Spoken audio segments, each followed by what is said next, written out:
Pán tréner, mládežnícke majstrovstvá ste ukončili víťazstvom 5-1 nad Trenčínom, nad majstrom. Ako ste vlastne videli ten zápas?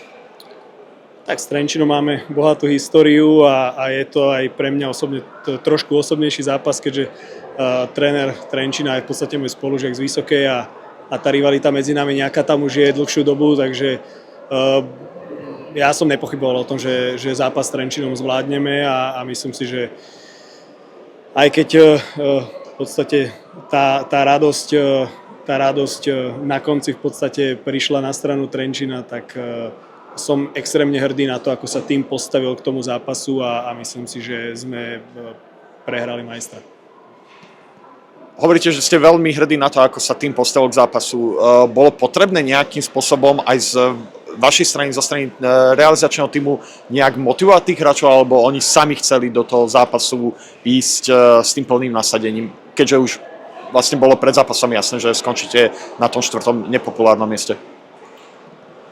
Tak myslím si, že chalani cítili samozrejme túžbu vyhrať posledný zápas sezóny.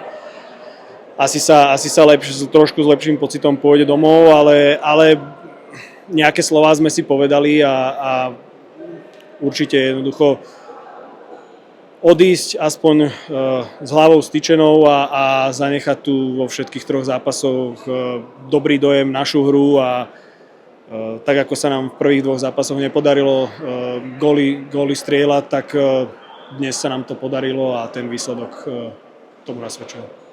Dnes 47 striel, včera 50 v prvom zápase, takmer 40, čiže tá strelecká bilancia, respektíve ten počet striel, tá početnosť striel u vás v každom jednom zápase bola vysoká, ale až teraz ste sa nejak gólovo odtrhli z reťaze, ak to tak zjednodušene môžem parafrazovať.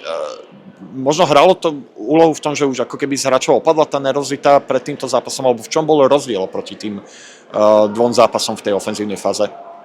Určite, keď si porovnáme dnešný zápas a s tým začiatkom toho prvého zápasu na turnaji, tam je badať obrovský rozdiel v tom, ako tí chalani v podstate nastupovali do toho turnaja. Mali až prílišný rešpekt pred tou situáciou, kde sa ocitli a myslím si, že postupom toho turnaja sme si dokazovali, že sem rozhodne patríme a že dovolím si takto skromne tvrdiť, že sme patrili aj k tým lepším tímom na tom turnaji. Minimálne čo sa týka herného prejavu. Je to turnaj Final Four a určite nikto nechce skončiť práve na tom 4. mieste z pochopiteľných dôvodov.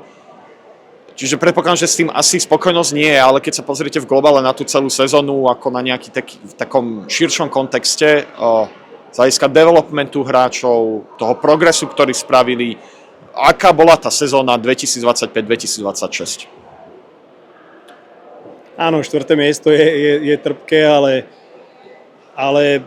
mali sme aj debatu s hráčmi a s trénermi a snažili sme sa si zrekapitulovať celý ten rok v podstate od prvého prípravného zápasu v Pardubiciach,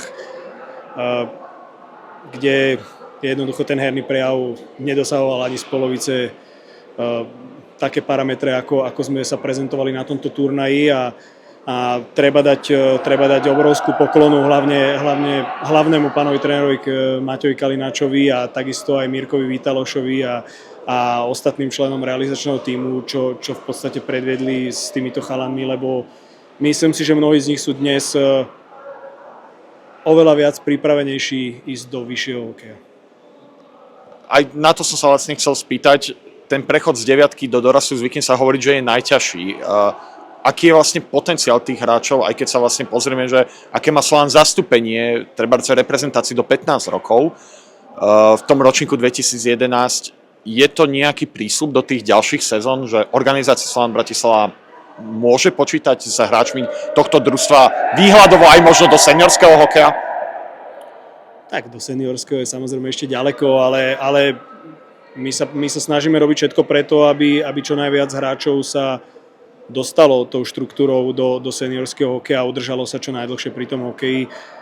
Samozrejme, je to jedna časť, druhá časť je výchova ich ako osobnosti a ako ľudí a myslím si, že to by som chcel tiež podotknúť, že tá práca, ktorá sa v tom týme urobila aj po ľudskej stránke tým chalanom veľmi pomohla a ešte raz veľká vďaka celému realizačnému týmu.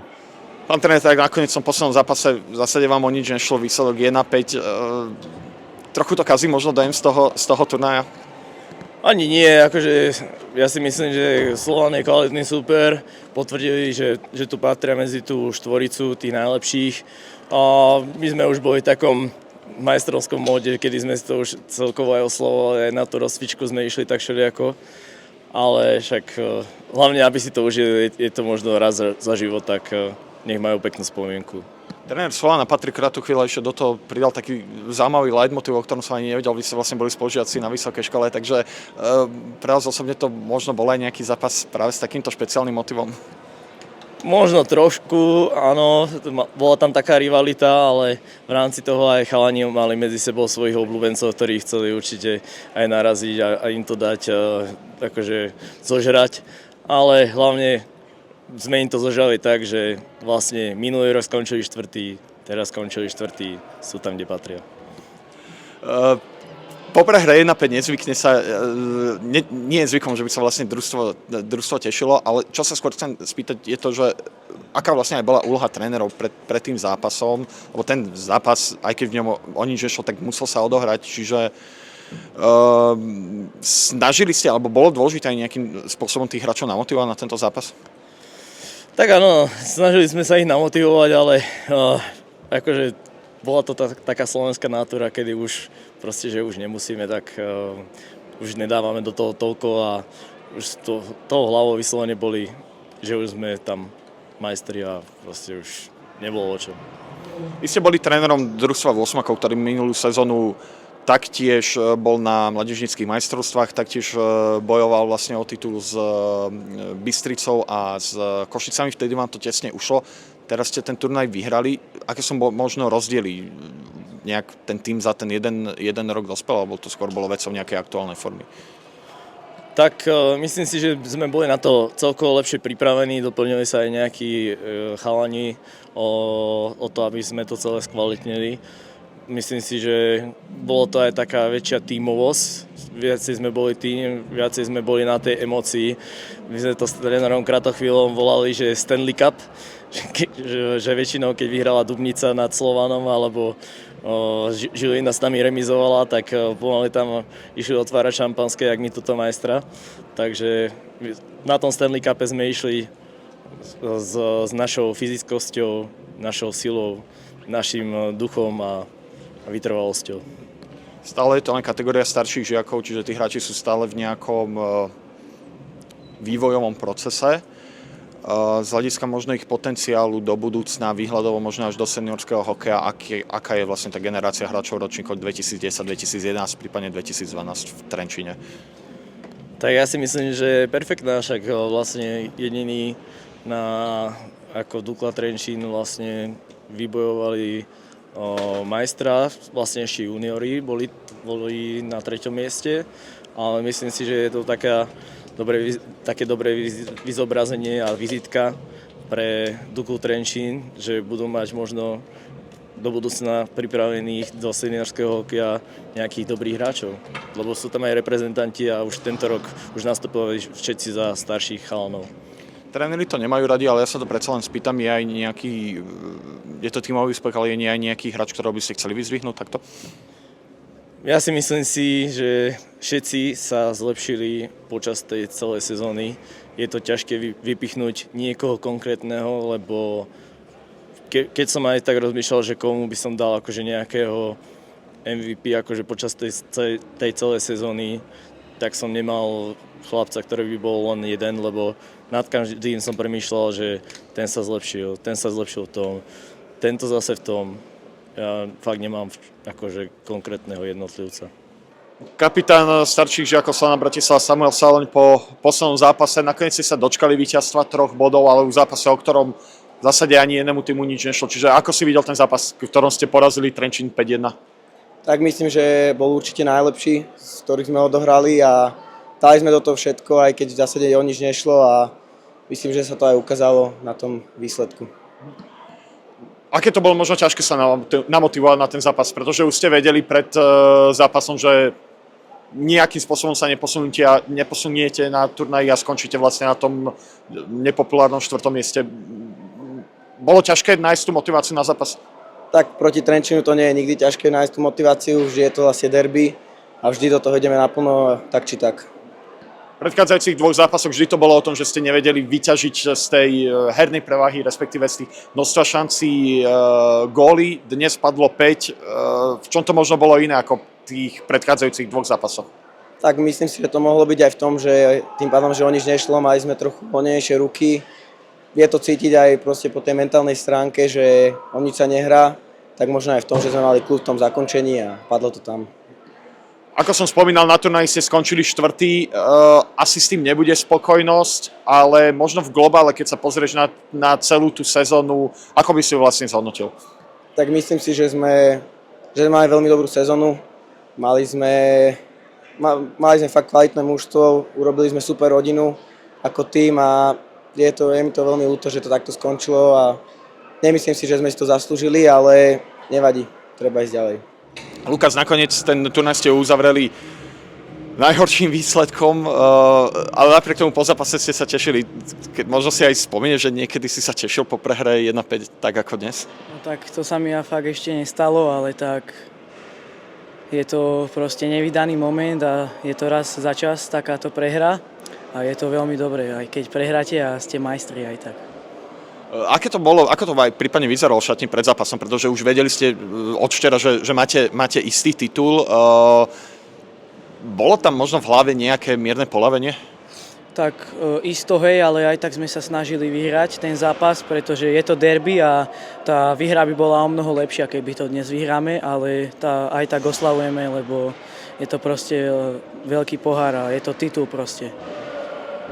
Dosť veľa vylúčení na obidvoch stranách, čiže tam sa možno prejavila tá rivalita medzi Slovanom a Trenčínom? Tak ja si skôr myslím, že tam sa ukázalo to, že my sme proste boli už úplne hlavami niekde inde ako na tom zápase a proste robili sme zbytočné tie fauly a myslím si, že ak by neprišlo toľkým vylúčeniam, tak by sme to mohli aj vyhrať. Titul je ale váš, to už je vlastne známe od včera, čiže asi tá sezóna sa musí hodnotiť pozitívne. Čiže aká z toho tímového pohľadu podľa teba bola? Tak táto sezóna bola za mňa skvelá, sme skvelý kolektív a chlapci sú super. Vlastne ja som sem prišiel pred touto sezónou a úplne som sem zapadol, prijali ma medzi seba a som rád, že som sem prišiel. Aké budú možno pre teba spomienky na Považskú Bystricu na tento turnaj? Vieš aj vypichnúť nejakú jednu konkrétnu vec, na ktorú budeš najradšej spomínať? Tak tak je toto veľa, ale asi ako sme ten pohár zdvihli, na to budem dlho spomínať. Kapitán majstrov Slovenska Šimon Bubeník, na úvod pár otázok ešte k tomu zápasu. Prehrali ste v tom poslednom zápase 1-5, aj keď to nemalo vplyv na to finálne umiestnenie, ale ako by si zhodnotil ten zápas so Slovanom? Už sa tam prejavilo možno nejaké poľavenie v koncentrácii? No tak určite sme si prehrali prvú tretinu, lebo tam sme mali blbé vylúčenie z toho gól. Ale tak mali sme tam aj obidva týmy, sme mali veľa vylúčení, ale tak už nám bolo v podstate jedno, ale tak chceli sme to ešte vyhrať, lebo mať 9 bodov bolo o mnoho lepšie ako iba 6, ale tak čo už, stáva sa. Po včerajšom zápase tréner hovoril o tom, že tá rivalita medzi Slovanom a Trenčínom je aj v tejto vekovej kategórii a že to bude dostatočnou motiváciou. Čiže vy ste to možno ako vnímali ten zápas so Slovanom? Tak určite rivalita je, snažili sme sa ho vyhrať, snažili sme sa im ukázať, že sme tým lepším tímom, že za tú celú sezónu, že proste je to naše, to víťazstvo, ale tak nepodarilo sa, ale tak majster je majster a tešíme sa všetci z toho. Ako si spomenul majster, máte majsterský titul od včera, už je to jasné. Minulý rok ste boli tiež blízko toho, aby ste vyhrali pohár olympijských nádejí ako záverečný turnaj v kategórii 8-akov. Vtedy vám to nevyšlo, teraz vám to vyšlo. V čom možno boli tie rozdiely, že teraz ste dosiahli na to, čo vám minulý rok v Trenčíne tesne uniklo? Tak určite bola podľa mňa to letná príprava, to ako sme sa celý rok na to pripravovali, že sme mali tie sucháčia, došli nám aj nejakí noví chalani, zlepšili sme kolektív a dopadlo to dobre podľa mňa. Zlepšili sme celkovo všetko. Vy ste vlastne boli jediným družstvom Dukly Trenčín, ktoré sa dostalo na Orange mládežnícke majstrovstvá Slovenska. Vnímali ste to, alebo možno aj o to viac ste chceli dosiahnuť práve na to zlato pre taký tradičný klub ako je Dukla? Áno, tak samozrejme chceli sme byť aspoň tí jediní, čo vyhrajú toho majstra a podarilo sa nám to a dúfam, že budú všetci šťastní. Keď sa obhľadne za celú sezónou, aké vlastne budú na ňu spomienky? Dá sa vypichnúť nejaký jeden moment, na ktorý budeš najradšej spomínať? Fúha, to neviem, či ten moment sa dá, lebo bolo ich tam strašne veľa, ale tak keď sa pozrieme na to dozadu, tak tá sezóna bola celá dobrá. Mali sme tam veľa dobrých vecí aj zlých vecí, ale tak poučili sme sa, ja som rád za tú sezónu, ako dopadla, ako sa vyvíjala.